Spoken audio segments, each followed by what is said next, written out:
How was he punching? Was it hurting you? Like a thunder. He punches like a mule kick. Unbelievable. Excuse my French, please. Oh, my God. Welcome back to Quick Hits here on BLTV Extra.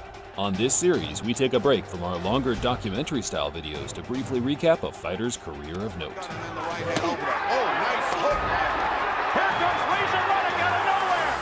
On today's video, we turn the clock back to 1986 and scrutinize one of the hardest punching heavyweights of recent decades, with a primary focus on the infamous smash punch that was unique to his own repertoire. He missed 2 lefts, hit him on the right, left.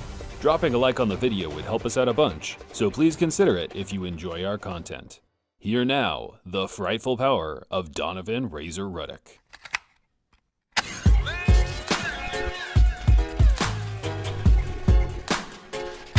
Roddick was born in St. Catherine, Jamaica during the early 1960s. Jamaica was a tough country to grow up in this era, with the gangs and drug dealers more or less running the country. They then smuggle the guns to Jamaica, where they are used to control the neighborhoods through violence, intimidation, and murder. In 1974, his parents made the conscious decision to move to Toronto, Canada, where Roddick, a now overgrown teenager, joined a local boxing gym and took to the ring like a duck to water. As I'm sure many of you are aware, Roddick wasn't the only young man learning his trade in Canada during this period. Britain's own Lennox Lewis was also making waves as an amateur in the Great White North, and the two Jamaican descendants would go on to face each other in 1980, where Roddick gained a decision over the future Hall of Fame legend.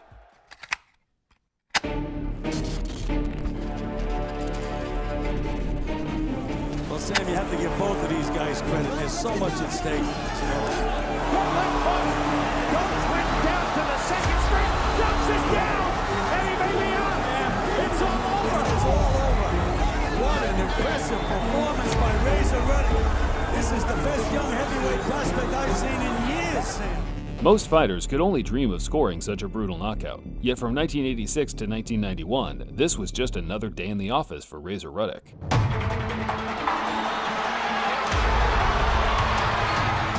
There's no doubt in my mind that Roddick is really a good, hard puncher.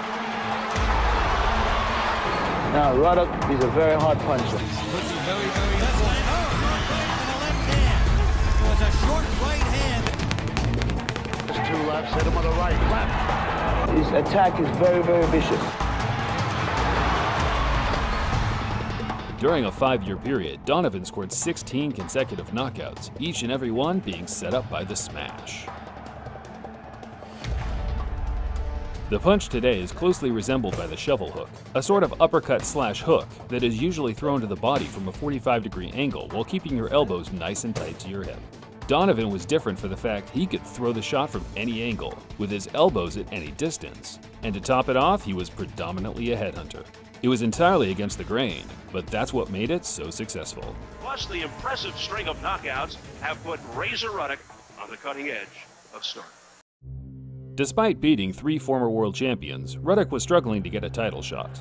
Evander Holyfield looked the most likely to entertain the idea, but changed his mind at the last minute and elected the more lucrative option in George Foreman. Yet, there was another man lingering around the division. He wasn't a world champion anymore, but still considered the very best in his category, perhaps even pound for pound. I want to fight, and destruct the world because I'm the best fighter in the world. Tyson needed a marquee win himself after suffering his first career loss to Buster Douglas. Roddick was in the right place at the wrong time. Or was he?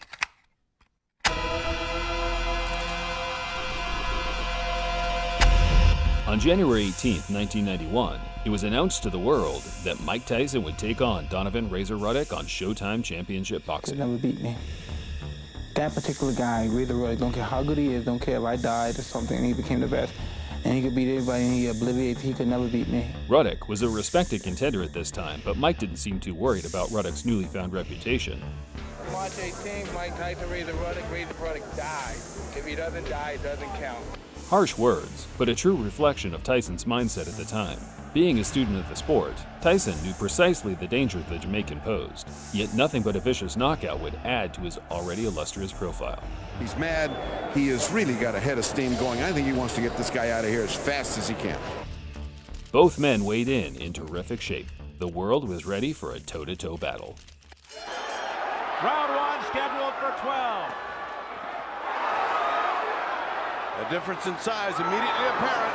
Associate Minister. Tyson hitting afterwards. And the bad blood carries over. Tyson came out like a man trying to make a statement. He bashed around Ruddick and scored an early knockdown, although the referee, Richard Steele, should have seen that it was nothing more than a slip and trip. In round 3, Tyson put his man down once again, this time in clean fashion as he caught Ruddick with a nice counter left. There's a left by Roddick, a left by Tyson. A Mike Tyson highlight reel is incomplete without that look of, what the hell am I doing fighting this guy, right across Ruddick's face. However, it'll never tell the story of what actually happened in the fight. Oh, a big left by Roddick to stay on his feet. And the right hand opener. Oh, nice hook. Here comes Razor Roddick out of nowhere. Came awake after all that punishment and inflicted some hard punishment again. A left uppercut by Razor Roddick. That stunned Tyson. Now Tyson says no. Hit me again. And he did with the right. And the bell sound. Roddick finally found his range. The smash was landing, Tyson's knees were buckling, and Donovan was racking up the points. Round 6 was dominant for Roddick, with a few thudding shots on the bell ending with a shove and a disrespectful stare at the former champ. In retrospect, perhaps making him angry was the wrong decision, as the next round would be the last. And it wasn't the Jamaican with his gloves It ripped. seems to have taken some steam out of Tyson. Roddick coming back. Now Tyson with a big left. But Razor Roddick, I'm sure, winning over a lot of people here for withstanding this kind of barrage. Oh! Oh, no! Now the right combination. Steele steps in. Is it over? It's over. It's over. And Mike Tyson has defeated Razor Roddick. There's no doubt Roddick was on his last legs, but even Tyson admitted in the post-fight interview that the stoppage was premature. Put him out. How was he punching? Was it hurting him? He punches like a mule kick. Unbelievable. Excuse my French, please. Oh, my God. He was hurt pretty bad. I would love to finish. He's at the moment where he's really hurt. But you see, he still can talk, and he's still on his feet, and he's still conscious. Really, I think that that's premature because you should have been allowed to finish him if you could. I believe so also, but I can't make judgment for Richard Steele. He's an experienced referee, as you know, probably the most experienced in the world, and who am I to make judgment to him? I can't judge him because I'm not his peer. Steele wronged Roddick once again, and there was only one way to settle the score. Mike Tyson said it doesn't count unless he's dead. But he's still alive, so we gotta do it again. All right, now.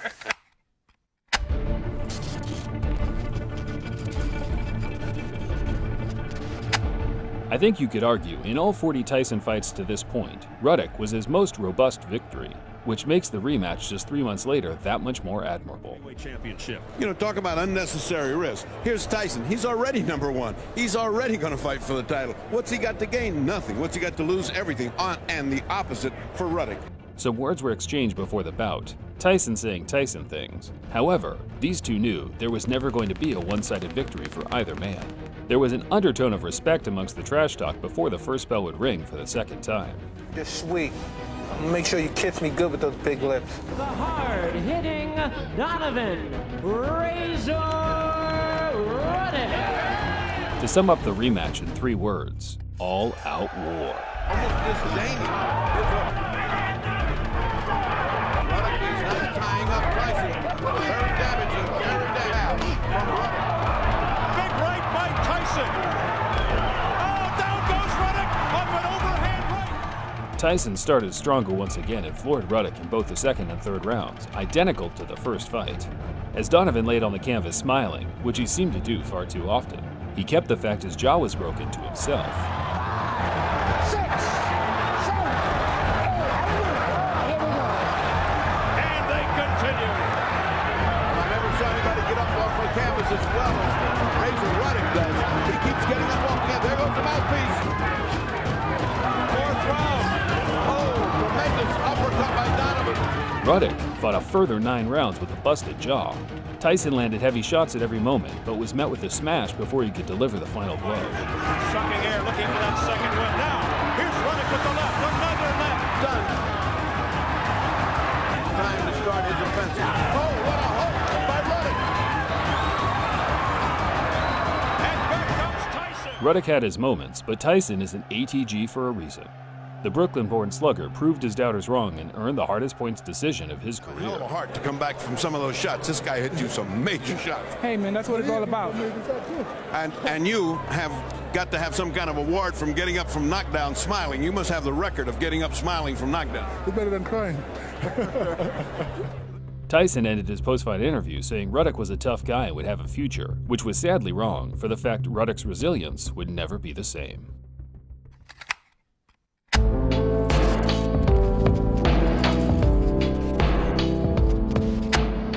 After the Tyson clash, Roddick bounced back with back-to-back victories over Greg Page and Phil Jackson. Lennox Lewis was the next man to offer Roddick a title shot but completely wiped the floor with him, ending any future high-profile bouts in the second round.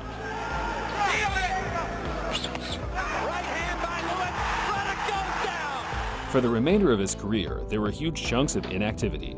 Tommy Morrison sent him to another dimension in 1995, which put the final nail in his career coffin. He did fight on, much longer than expected, only hanging up the gloves as recent as 2015. That isn't how he should be remembered, though. Roddick was a freak athlete, the first generation of modern-day big men. His punching power was on the elite spectrum.